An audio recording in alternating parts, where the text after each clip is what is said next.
हरिओम. प्रश्न बराच मोठा आहे, सोनियाने दिलाय तो.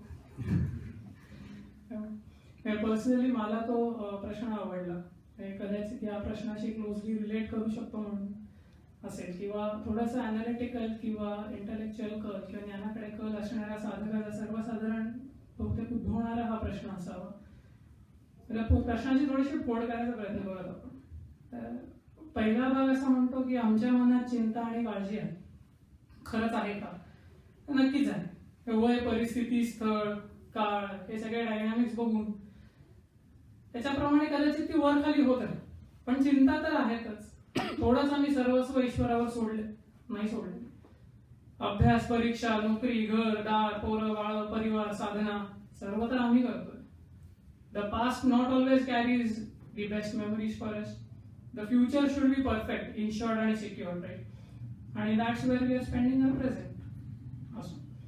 दुसरा भाग याचा काय की आम्ही जरी सगळं करतो तरी काळजी देवाने सोडवावी हे वाटच.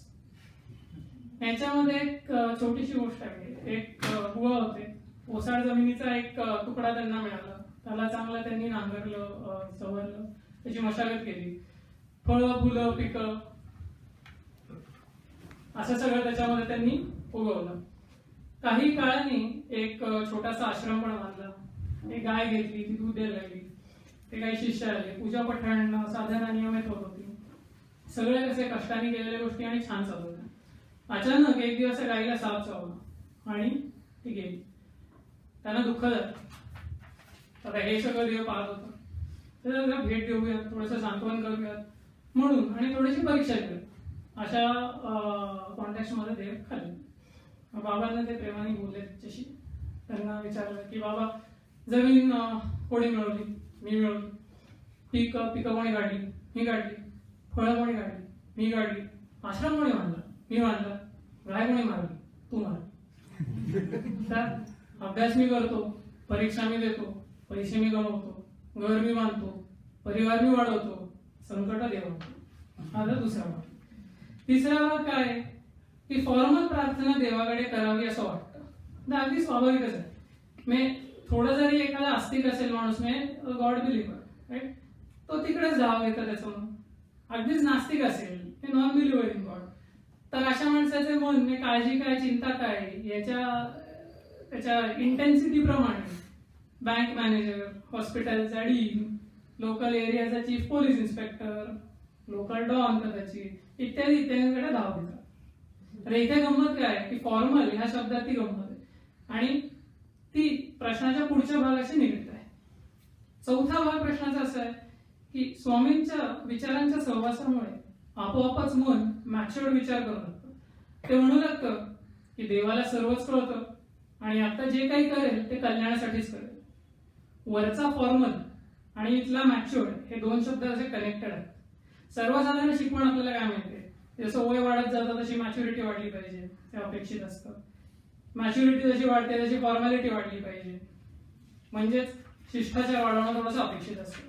हे बघा ना, लहान मुलं कशी मॅच्युरिटी त्यांना नसते, ते सहज खेळत असतात, इकडे तिकडे हसत खेळत पळत असतात. पण चार मोठी माणसं एकत्र आली त्यावेळी फॉर्मॅलिटी आणि टोटल मॅच्युरिटीने जोवर एक आपल्याशी बोलत नाही तोवर दुसराही त्याशी बोलत नाही, ते व्यवस्थित पूर्णपणे शिष्टाचार. पहिली गोष्ट एकदम आवाज करणारी नॉइजी, दुसरी पीसफुल. बरोबर की थोडीशी गडबड होते, कदाचित काहीतरी चुकतंय असं वाटतं. थोडं पुढे जाऊन मॅच्युरिटीला अजून थोडी फॉर्मल भेट आपण नक्की देऊ. पाचवा आणि सेकंड लास्ट भाग त्याचा असं आहे की देवाला सर्व कळतं आणि तो कल्याणासाठीच करेल. पण उद्या असं नको म्हणायला त्याने की अरे तू प्रार्थना केली नाहीस आणि प्रार्थना केली असेल तर पटकन मी ऐकलं असते. हे थोडं कसं होतंय की शांत बसून काम करणाऱ्याला अजून काम दिलं जातं आणि कटकट करणाऱ्याला प्रमोशन दिलं जातं. आता सहावा आणि तो शेवटचा कन्क्लुसिव्ह पार्ट असा प्रश्नाचा आहे की आता नक्की काय करावं. तर आपण सर्वसाधारणपणे काय होतो, प्रपंच आणि परमार्थ यामध्ये सांगड घालण्याचा आपण सर्व खटाटोप करत असतो. समर्थांनी सांगितलंय की नाही की आधी प्रपंच करावा नेटका, मग घ्यावे परमार्थ विवेका. आम्हाला ईश्वरी पाहिजे आणि ऐश्वर्य पाहिजे. आता या ऐश्वर्याच्या नादात नेटका हा शब्द थोडासा ब्लर व्हायला लागतो. ऐश्वर्याला राय जोडलं तर दासबोधच ब्लर होतो. तर थोडं कर्सरी चेक ठेवा आणि चिंता कुठून निर्माण होत आहे याचा एक प्रकारे आपण अंदाज घेतला पाहिजे. मी नसलेलं पाहिजे म्हणून, असलेले कमी पडते म्हणून, की साधक आणि साधनेच्या भूमिकेतून ह्या चिंता निर्माण होतात. नसलेले किंवा कमी असलेले थोडे आटोक्यात आणले तर बहुतेक आपला एक अनुभव असतो की बऱ्याचशा चिंता तशा गळून पडतात आणि नेटका हा शब्द थोडा प्रकाशाने आपल्याला पाळता येऊ शकतो. आणि समर्थांना अभिप्रेत जी डिरेक्शन आहे त्या मार्गाने निदान आपण तिकडे त्या डिरेक्शन मध्ये जायला लागतो. नीड्स आणि वॉन्ट्स हे आपल्याला बेटर वे समजून घेऊन आणि एक प्रकारचं अंडरस्टँडिंग बिल्ड करून त्याला आपण टॅकल करायचा प्रयत्न केला पाहिजे. संकल्प बांधणे आणि मग स्वतःच त्यात विकल्प निर्माण करणं हा एक मनाचा इनहेरंट कॅरेक्टरिस्टिक. स्वामी चिन्मयानंद म्हणतात, the more a seeker unnecessarily and unintelligently worries over his mind and its caprices. म्हणजे त्यांनी घेतलेल्या इकडे तिकडच्या पुढे, the more the mind grows in its grossness and asserts itself upon the seeker's inner world, ignore the mind. आणि त्याच्यात त्यांनी बरंच काही लिहिलं, डायरेक्ट इग्नोर द माइंड वरती झेप घेऊ नका, पण हे स्वामी चिन्मयानंदांनी व्यवस्थित लिहून ठेवलं. थोडक्यात आपणच बुडबुडे बनवायचे, ते फुगवायचे, मग ते फोडायचे आणि फुटले म्हणून रडायचे. अशा बऱ्याचशा बाबतीत गोष्टी घडत असतात. अर्थातच काही आयुष्याचे प्रॉब्लेम्स अगदीच जेन्युइन असतात आणि ते मेटाकुटीला आणणारे असतात माणसाला, तर त्याबद्दल आपण इथे बोलत नाही. पण हे सर्वसाधारण आपण जर बघितलं तर 80-85% आपलं आयुष्य त्याच्या प्लस मायनस मध्ये असतं. आता परमार्थामध्ये त्यातून शुद्ध परमार्थाच्या मार्गावर चालणाऱ्या आणि थोडासा अनालिटिकल असा मनाचा कल असणाऱ्या साधकाचा गोंधळ उडतो. तो कशामुळे? तर आजूबाजूला प्रचलित असलेल्या बऱ्याचशा रूढी, धागे दोरे गंडे ह्या गोष्टी ज्या दिसतात आणि सकाम उपासनेच्या बाजारातून. मी एकीकडे काय होतं की एकीकडे आपल्याला ऐकायचं की ह्या बाबांमुळे मूल झालं, या बाबांमुळे प्रमोशन झालं, यांच्यामुळे घर झाले, हे आम्ही ऐकत असतो. आणि एकीकडे 700-750 निष्काम कर्म भक्ती ज्ञान यांचे योगपर श्लोक आम्ही ऐकतो आणि त्याचं निरूपण आम्हाला पटत असतं. ईश्वर आणि ऐश्वर्य यामध्ये ही रस्सीखेच आमचंच मन निर्माण करत असतं. आम्ही नक्की कोठे बसतो आणि काय मागतो असं हे गुरिला वॉरफेअर आपल्याचा कंटिन्युअसली चालू असतं. आता या मिक्स मध्ये toss in like 2 teaspoonfuls of maturity जे प्रश्नामध्ये म्हटलंय आणि 1 चमचाभर त्याच्यामध्ये फॉर्मॅलिटी ऍड करा. अपेक्षा असते की एखादं छान घट्ट मिक्सचर असं पाहिजे, राईट थिकनेस, राईट डेन्सिटी असं बनेल, पण घडतं काहीतरी वेगळंच. पिठात खूप पाणी घातलेली अशा तारा आणि धारा इकडनं तिकडे व्हायला लागतात, गणित तर मळता येत नाही, तसा हा प्रकार काहीतरी होऊन बसतो.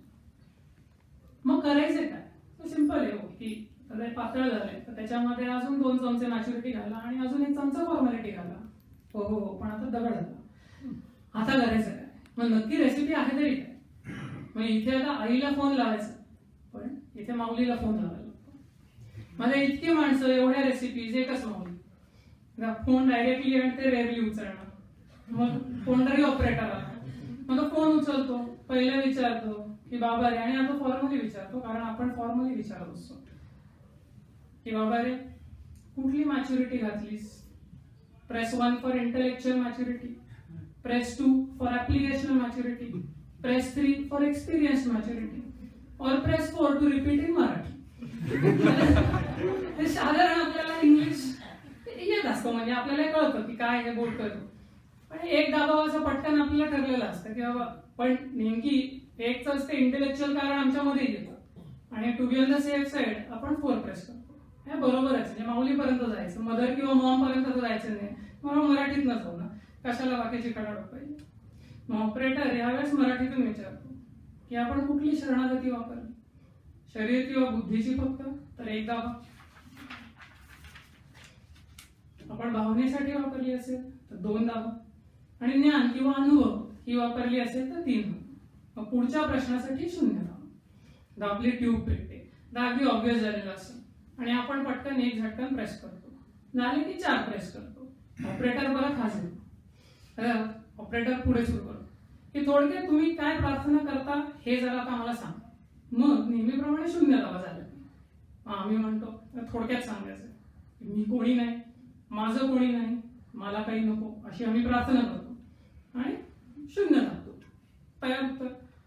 ऑपरेटर यावेळेस थोडा हसतच येतो म्हणतो सॉरी हसलो म्हणून जरा वाईट वाटून घेऊ नका, जरा इन्फॉर्मॅलिटी बरी असते की नाही. मी सारखे शिष्टासारखे उत्तर झाले की 0 दाबा असं म्हणणारा बोर होतो. तर पुढचा प्रश्न परत थोडा तो घरातल्या घरात हसू असतो, आपल्याला इथे थोडासा राग यायला लागतो. त्याचा प्रश्न काय असतो की हे प्रार्थना खरंच फॉर्मॅलिटी म्हणून करता का मनापासून करता. आणि इथे जरा सविस्तर उत्तर द्या म्हणतो. टिंग अजून एक बल्ब आपल्या डोक्यात लागतो की आम्ही आता खरं बोलण्याची आपल्याला काही गत्यंतर नाही आहे. आम्ही सांगू शकतो आता काय सांगायचं, जरा फॉर्मॅलिटीज होते. कसं आहे की इतकं मागतो हे मिळतच असं नाही, पण नेमकं मला काही नको एवढंच ऐकायचं. बरं जरा टेबलाखालचा मार्ग आम्ही पत्करावा असं जर म्हटलं, सगळे तेच करतात नाही तर, पण असा नुसता विचार जरी मनात घुटमळला तरी बांबू बसतो. दिस इज नॉट हॅपनिंग. 0 दाबतो. ह्यावेळेस ऑपरेटर मोठ्यानेच हसत येतो. आम्हाला या पॉइंटला आता बराच रागलेला असतो. हे इथे रडकुंडीला आलोय आणि हा हसतो कसा काय, पण ऑपरेटरची बोलायची टर्न असते. चुपचाप राग येऊन गप्पा बसायला लागतो. ऑपरेटर विचारतो मला वाटतंय की आपलं कॉन्व्हर्सेशन चांगलं चाललंय. हे बघा ना, आता मी तुम्हाला 2दा हसलो तरी तुम्ही परत 0 दाबलाच. तुम्हाला पटलं पण नाही, दुसऱ्यांदा तर अगदीच पटलं नाही. पण as they say any good relationship is built on forming, storming, norming आणि रिफॉर्मिंग. सो थोडे कॉन्फ्लिक्ट आपल्या रिलेशनशिपसाठी नक्कीच चांगले, मतभेद असतील तरी चांगल्यासाठीच. बरं मी तुम्हाला काही मदत करू शकतो निश्चितच, पण त्याआधी ह्या सगळ्या कॉन्टेक्स्ट मध्ये तुमची ईश्वराबद्दलची धारणा काय आहे हे थोडक्यात सांगा. काय ऐकलंय तुम्ही आणि काय वाटतं. आणि ॲज युजल म्हणजे झालं की तो 0 दाबायचं विसरू नका. मला मनात आपण जरा अस्वस्थ होतो बरोबर की कशासाठी फोन केला याला आणि या कुठे कुठे फिरवत बसलाय. एक सिंपल प्रश्न त्याच्यात 12 भानगडी निर्माण केल्या आणि करत बसलाय. पण आतून थोडा त्याचं पटलेलं असतं की यावेळेस थोडंसं पण आउट ऑफ रिस्पेक्ट राग आपल्याला येतोच, पण तो तरी गिळतो आपण राग. आणि जर आमच्या ह्या कॉन्टेक्स्टची उत्तरं आम्ही देतो, कारण धारणा आमच्या निश्चित असतात, सगळ्या ऐकलेल्या असतात, चुकायचं काही कारणच नाही आम्हाला. मग पहिलं ईश्वर गुणातीत आहे, दुसरं ईश्वराला पापी नको आणि पुण्यही नको, तिसरं प्रत्येक कर्माचे फळ हे असतेच, आम्ही कर्माचा सिद्धांत सांगून मोकळं होतो, देवाला सर्व कळतं हे 4थं आम्ही सांगतो, आणि 5वं आम्ही गमतो. आता 5 झाला म्हणून 0 लावतो. आता ऑपरेटर फिरसे हा 0 आणि येतोच. आता काय आपली थट्टा करतो अशा आपण विचारत असतो. यावेळेस थोडंच जरा कौतुक करतो, जर आवाजात थोडंसं कौतुक असतं, आम्ही मनातल्या मनात खुश होतो. मी कसं की आपण फंडे दिले बरोबर आणि बरोबर लाईनीवर आणला की नाही ह्याला, मग ऐकत कसं नाही, मग चेष्टा करतो काय आमची, असं चालणार असा विचार आपल्या मनात चालू असतो आणि त्यामध्येच परत हसतो. कुकरच्या शिट्टीसारखी आपली पण हवा निघते. आता बोलतोस का रे बाबा असं मनातल्या मनात आम्ही म्हणतो, हा तोच सुरू होतो. किंवा बरोबर तुम्ही म्हणता ते, पण म्हटले म्हणून समजले असे नाही, समजले म्हणून पटले असे नाही, आणि पटले म्हणून उमजले असे नाही.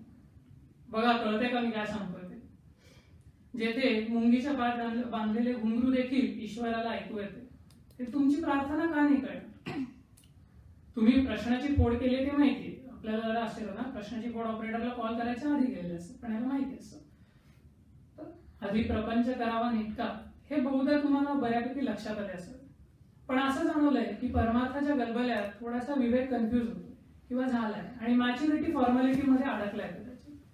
आता गोंदवलेकर महाराजांनी एका पत्रात म्हटलंय की प्रपंच संसार बंधन त्याची सांगतो खूण, प्रिय वस्तू अप्राप्त नको तेची प्राप्त, ह्यासाठी तळमळी चित्त, ह्या नाव संसार प्रपंच बुद्धी, याने परमार्थाची नागवण सहज.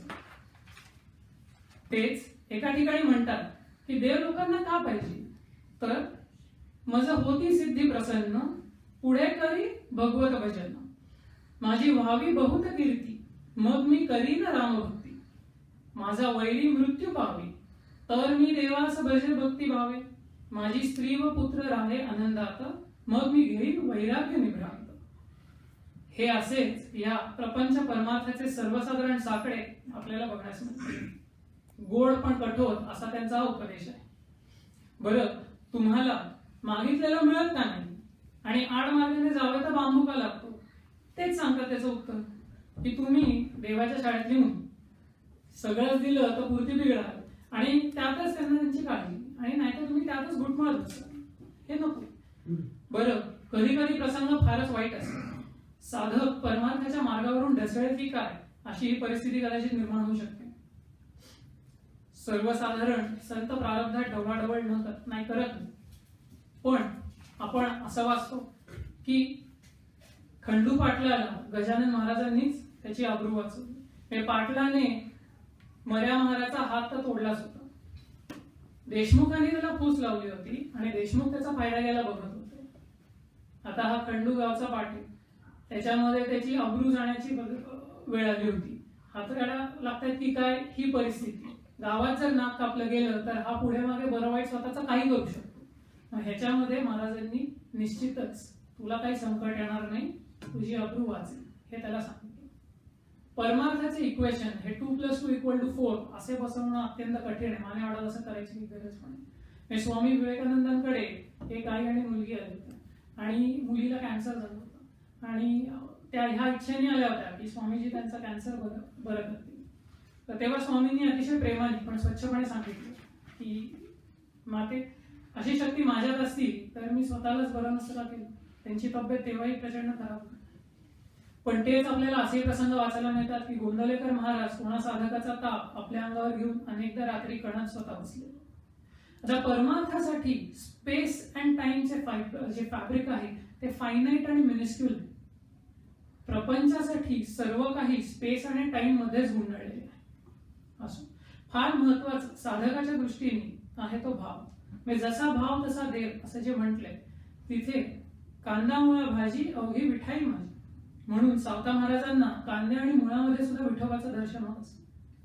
मुंगीच्या पाठीवर साखरेचे ओझे दिलेले असते. आपण तो साखरेचा काढा किंवा फार तर फार खारीचा वाटा हा प्रसन्न मनाने पुढे घेऊन जायचा प्रयत्न करत आहोत. मध्येच एखादा मोठा दगड किंवा पाण्याचा थेंब असा जर आला तर मॅच्युरिटी फॉर्मॅलिटी सगळं बाजूला ठेवून माऊलीला हाक मारावी. आई, मला तुझ्याकडे जायचे आहे. हा बघ मी उठलो निघालो, पण या काम क्रोधाच्या दलदलीत परत परत फसतोय.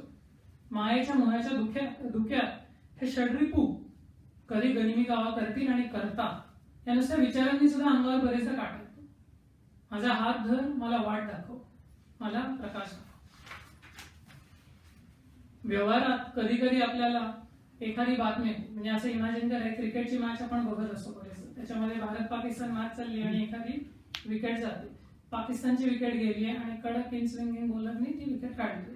असं झालंय की आपल्याला प्रचंड आनंद होतो आणि त्या आनंदात आपल्याला जो पटकन शेजारी असेल कोणी तर मिठी मारावी अशी एक इच्छा होते. सर्वसाधारण इच्छा असते, पण याच्यामध्ये फॉर्मॅलिटी आणि मॅच्युरिटी अनेकदा येते. बरोबरच असतं, व्यवहाराच्या दृष्टीने ते काही चुकीचं नाही, पण मॅच्युरिटी मध्ये येते हे कितीही म्हटलं तरी खरंच आहे. ईश्वराच्या बाबतीत ही सगळी मॅच्युरिटी बाजूला ठेवावी. काहीतरी बंडल गोष्टी त्याला मागत बसू नये हे निश्चितच आहे. जो कटकट करतो त्याला इथे प्रमोशन नाही, जो शांतपणे काम करतो त्याला नक्की आहे. रामकृष्ण गडाबडा लोळत असत की आई दर्शन दे. विवेकानंदांनी सर्व विसरून ठाकूरांसमोर तर मला काही करून निर्विकल्प समाधीचा अनुभव द्या म्हणून त्यांनी अतोनात प्रार्थना केली. समर्थांसारख्या पर्सनॅलिटीनी करुणाष्टके लिहिलेली आहे. आपण एक तरी नमस्कार हा मनापासून करावा. मी तुझा आहे सांभाळ असं म्हणा. महाराज म्हणतात संतांजवळ राहायचे 3 तोटे असतात. वेदांत बोलायला उत्तम जमतो, उगीच मान मिळतो, आणि तिसरं संत सर्व काही पाहून घेतील या खोट्या भावनेने हा वाटेल तसा वागतो. आपण या तिन्ही बाबतीत अतिशय दक्ष राहा. स्वामी चिन्मयानंदांचे एक सुंदर वाक्य आहे, आपल्याकडे जे आहे ते ईश्वराकडून मिळालेली भेट आहे. आपण त्यापासून जे काही करतो ती आपली ईश्वराला दिलेली भेट आहे. ऑपरेटर थांबतो. आता सवयीचा आपण गेली 5-7 मिनिटं विसर पडलेला मेसेज परत लिहित होतो. अजून काही प्रश्न असेल तर 0 दाबा, नाही तर फोन ठेवला तरी चालेल. सतर्क आणि दक्ष असल्यामुळे आपल्याला एकदम आठवते की राव माऊलीला फोन केला होता. हे ऑपरेटर मध्येच का कट होतात आपल्याला. आपण थोडंसं तावातावाने 0 दाबतो. यावेळेस ऑपरेटर काही बोलणार, हसणार किंवा काही म्हणणार त्याच्या आतच आपण प्रश्न करतो, अहो माऊलीला द्या ना, त्यांच्याशी बोलायचं. ऑपरेटर थोडा गंभीर पण मधुर आवाजात म्हणतो, मॅच्युरिटी आणि फॉर्मॅलिटीची रेसिपी बरोबर जमली की मायेचे आणि मोहाचे धुके निश्चित सरेल. चिखलात पाय गेलास तरी बरवटणार नाही. हलका प्रकाश नेहमीच वाट दाखवत राहील. नकळत प्रार्थनांच्या अश्रुधारांनी चिखल पुरता धुवून येते. भर पावसाळ्यात पावसला जाताना आंबा घाटात प्रचंड ढग आणि धुकं असतं. नागमोडं वळणं असतं. वाट जेमतेम असते, पण निश्चित पुढचं थोडं होईना दिसत असतं. गाडी सावकाश चालवायला लागते, दक्षपणे चालवायला लागते, निश्चितपणे चालवायला लागते. चढ ही फार असतो. गाडी कशी कशी वर पोचते. आपल्याला बरेच फोटो काढायचे असतात, पण नुसतेच धुके धुके असते. सगळीकडे पांढरं पांढरं दिसत असतं. चूक तर नाही ना केली इथे येऊन असं वाटतं. त्यातच जणू ढगफुटी झाल्यासारखा कडकडाट होऊन सरी कोसळायला लागतं. चुकलो नाही चुकलोच असं 2-3दा तरी किमान मनात येऊन जातो. आणि तोच एका क्षणात पाऊस, ढग, धुकं सगळं एकदम गायब होतं.